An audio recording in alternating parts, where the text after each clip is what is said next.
Social media पे एक video viral होता है जिसमें एक फोर्थ क्लास कर्मचारी जिसका नाम आलोक मौर्य कोर्ट में अपनी अपील लगाता है, अपनी पत्नी के खिलाफ अपील लगाता है कि वो उसे छोड़कर चली गई है। जो अपनी घर और ज़मीन को गिरवी रखकर अपनी पत्नी को पढ़ाता है, एसडीएम के पद पर नियुक्त करवाता है यानी चयन हो जाता है उसका। फिर वो किसी और से अफेयर करके उसे धोखा देके चली जाती है। उससे अलग होने के लिए, उससे तलाक लेने के लिए जब वो करने लगती है तब वो कोर्ट के गेट खटखटाता है। ठीक इसी प्रकार की घटना एक और घटित होती है जिसको मैं आज आपको सुनाने जा रहा हूँ। नमस्कार दोस्तों, मैं कांस्टेबल अमित कुमार दीक्षित। स्वागत है आपका आज की इस कहानी में। दोस्तों, पटना विहार के एक कोतवाली क्षेत्र में एक रेलवे स्टेशन के पास एक होटल है, होटल मीनाक्षी, जिसमें 3 मंजिल पे एक रूम बुक किया जाता है। जब एक सफाई कर्मचारी उस रूम की सफाई करने के लिए जाता है, सभी रूमों की सफाई करने के लिए जाता है, तो वो देखता है रूम नंबर 302 खुला हुआ है। जब वो खुला हुआ रूम देखता है तो वो रूम में झांकने की कोशिश करता है, देखता है, सोचता है कि सफाई इसी की पहले कर लूँ। जैसे ही वो अंदर जाता है तब वो देखता है कि एक लड़की निर्वस्त्र होकर, यानी उसके बदन पर एक भी वस्त्र नहीं थे और वो ज़मीन पर, फर्श पर लेटी थी। जब वो और थोड़ा अंदर जाके देखता है तो चारों तरफ ब्लड ही ब्लड वहाँ फर्श पर पड़ा हुआ होता है। वो घबरा जाता है, वो ज़ोर ज़ोर से चिल्लाने लगता है, आवाज़ें देने लगता है। लेकिन वहाँ लाउड स्पीकर चल रहे थे, क्योंकि बगल में, होटल के जस्ट बगल में ही एक दुर्गा माँ का मंदिर होता है जहाँ दुर्गा पूजा चल रही होती है, लाउड स्पीकर चल रहे होते हैं, जिस कारण से उसकी आवाज़ नीचे रिसेप्शन तक नहीं जाती है। जैसे ही वो घबरा के नीचे रिसेप्शन पे आता है, अपने साथी कर्मचारियों को बताता है। साथी कर्मचारी और मैनेजर जैसे ही वहाँ होटल के रूम में पहुँचते हैं, वो भी घबरा जाते हैं और तुरंत ही पुलिस को इन्फॉर्म करते हैं। जब पुलिस वहाँ आ जाती है, उस एरिया को अपने अंडर ले लेती है, तो उन्हें एक वर्दी और एक 3 पेज का नोट मिलता है, जिससे उनके लिए ये जान पाना संभव हो गया था कि ये लड़की कौन है और ये कहाँ की रहने वाली है। जब ये नोट पढ़ते हैं वो, और वर्दी से पता लग जाता है कि ये बिहार पुलिस में कांस्टेबल पद पर तैनात है ये लड़की। जब इस लड़की की जानकारी निकालते हैं तो लड़की बिहार के बरबल ज़िला के सुर्रा गांव की निवासी निकलती है। जब वहां जाकर पता करते हैं, वहां से सारी जानकारी एकत्रित करते हैं, तब एक शख्स का इसमें नाम आता है। उस शख्स का नाम गजेंद्र यादव ज़िला जहानाबाद, थाना काको, गांव दमुआ का रहने वाला है।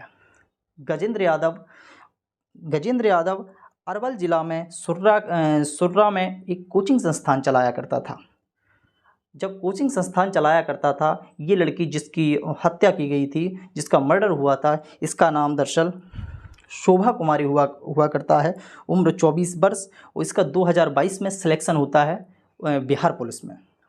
जब गजेंद्र यादव कोचिंग संस्थान चलाया करता था, तब ये लड़की तैयारी किया करती थी। जब ये लड़की तैयारी करते करते उसके यहाँ पहुँच जाती है, उसके यहाँ तैयारी करती थी, डेली आना जाना लगा रहता, तो गजेंद्र यादव कहीं ना कहीं उसके साथ फ्लर्ट करते हैं और उससे शादी के लिए प्रपोज़ल देते हैं।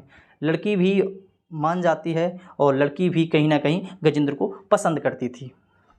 जब लड़की और लड़का दोनों राज़ी हो जाते हैं तो दोनों वो अपने घर बात करते हैं। गजेंद्र यादव अपने घर बात करता है, अपने माता पिता से बात करता है, लड़की अपने माता पिता से बात करती है। दोनों तैयार हो जाते हैं, दोनों की लव विवाह यानी लव मैरिज हो जाती है।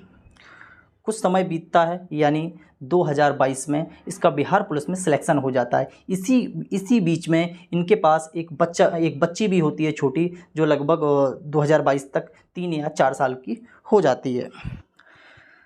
शोभा कुमारी ट्रेनिंग पर चली जाती है। गजेंद्र यादव जब भी फ़ोन करते हैं उसको, जब ट्रेनिंग शोभा की कंप्लीट हो जाती है, गजेंद्र यादव फ़ोन करते हैं तो शोभा का जवाब कभी ये आता है कि मुझे छुट्टी नहीं मिल रही, और कभी ये आता है कि आज अभी मैं नहीं आ पाऊँगी। लगभग साल में 1 या 2 दिन ऐसे आया करती थी। जब शोभा का इस तरह का बर्ताव देख गजेंद्र हैरान होने लगा, परेशान होने लगा।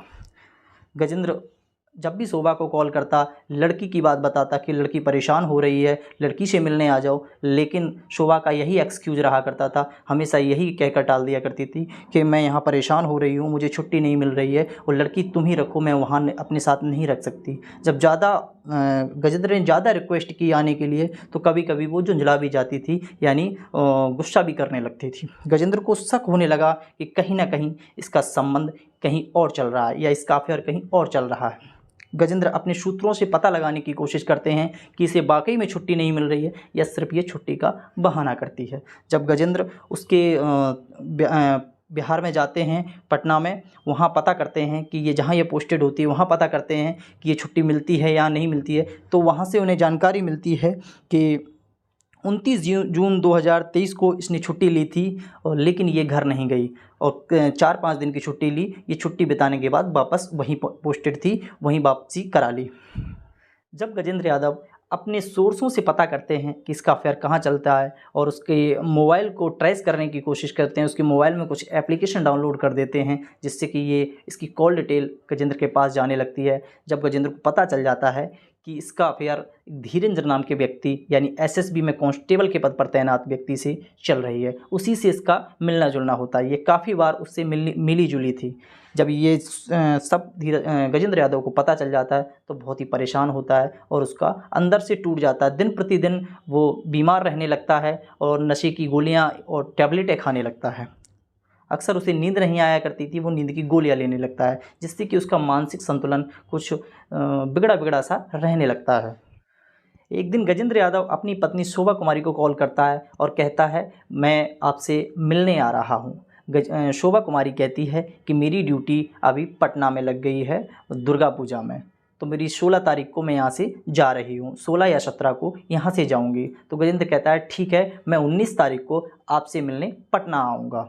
जब गजेंद्र पटना के लिए निकल जाता है, 19 तारीख की शाम को वो रूम बुक करता है पटना रेलवे स्टेशन के पास कोतवाली क्षेत्र में मीना सिनेमा के पास एक होटल है मीनाक्षी, जिसमें एक वो कमरा बुक करता है, जिसमें कमरे के लिए वो मैनेजर को बताता है कि इसमें मैं और मेरी पत्नी आएगी। लेकिन रात बीत जाती है, पूरी रात इंतज़ार करता है लेकिन उसकी पत्नी नहीं आती है। पत्नी उसकी अगले दिन सुबह आती है।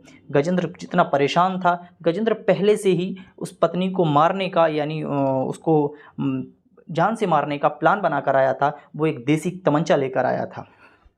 जब पत्नी उससे मिलने आती है, रूम का गेट बंद कर लेता है और पत्नी के सारे वस्त्र निकलवा देता है। उसके बाद उसकी कनपट्टी पर एक फायर करता है जिससे कि वो चक्कर खा के नीचे गिर जाती है।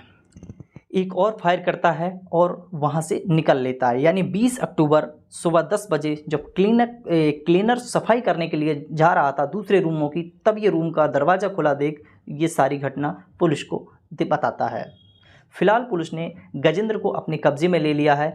उनके माता पिता का ये कहना है कि इसकी मानसिक स्थिति ठीक नहीं थी, ये थोड़ा डिप्रेशन में था, ये दवाइयाँ भी खा रहा था क्योंकि इसकी पत्नी ने इसे धोखा दिया है, जिस कारण से ये थोड़ा मानसिक स्थिति इसकी तनाव में, मानसिक स्थिति सही नहीं थी इसकी। पुलिस ने सारे क्राइम का खुलासा कर दिया है और अभी इन्वेस्टिगेशन जारी है। अगर और कोई भी दोषी पाया जाता है तो पुलिस जल्द से जल्द उसे भी अंदर करेगी। फिलहाल इस घटनाक्रम को सुनाने का उद्देश्य आपको परेशान करना नहीं है, आपका दिल दुखाना नहीं है, सिर्फ आपको जागरूक करना है, आपको सचेत करना है। इसी के चलते आज की ये कहानी यहीं समाप्त करते हैं। मिलते हैं अगली कहानी में। जय हिंद।